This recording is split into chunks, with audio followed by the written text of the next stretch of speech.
អូខេសួស្តីថ្ងៃនេះយើងនឹងទៅមើលផ្សារ Christmas ធំជាងគេនៅអឺរ៉ុបមួយក្នុងចំណោមផ្សារដែលធំអញ្ចឹងមុនយើងទៅដល់យើង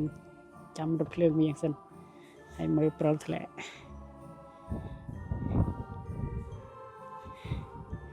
សក្បោះឡើងពេញហ្នឹង10នាទីទៀតបានរថភ្លើងយើងមកដល់អញ្ចឹងជួបគ្នានៅផ្សារ Christmas នៅក្រុងមីនិចផ្សារនេះតើបើកអត់ខ្ញុំបើកបានបន្តិចហ្នឹងធម្មតាគេថាគេបើកឥឡូវមើលតែប៉ុណ្្នឹងសិនហ្នឹងអត់តាន់បើកអស់ទេហើយថ្ងៃហ្នឹងតកកធ្លាក់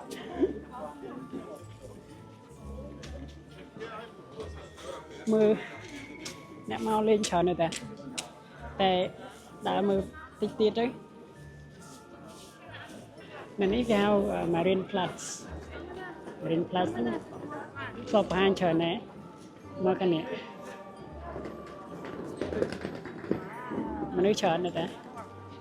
ជាមួយដើរជុំវិញនឹងបន្តិចមួយចាំមើលអូខំតែថាគេបើកឲ្យតន់បើកក៏អាទិត្យមុនហ្នឹងគេប្រាប់ថាបើកថ្ងៃ21តែឡើងថ្ងៃ21តន់ឃើញបើកក៏ប្រហែលជាកន្លែងខ្លះគេបើកឯប៉ុន្តែគាត់ណានៅម្ដុំនេះគេអត់តន់បើកអស់ចូលមើលខាងក្នុងនេះជាប៉មអាគារពីដើមមកតាំងពីជំនាន់ឆ្នាំ1800ជាងគេធ្វើផ្ទះម្ដុំនេះពីមុនឡើយគេហៅ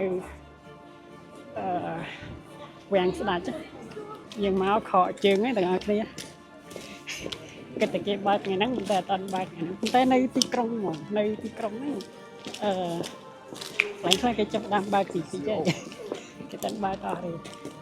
គឺនៅជុំវិញទីក្រុងនេះទៀតសុទ្ធតែdécor Christmas នេះtram មើលអានេះដូចនៅក្នុងរឿង Harry Potter ហ្នឹងអានេះគេចោលគេណា Peace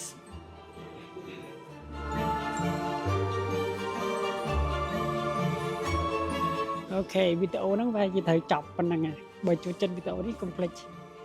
ជួយ share ហើយនឹង like page ហ្នឹង follow page ហ្នឹង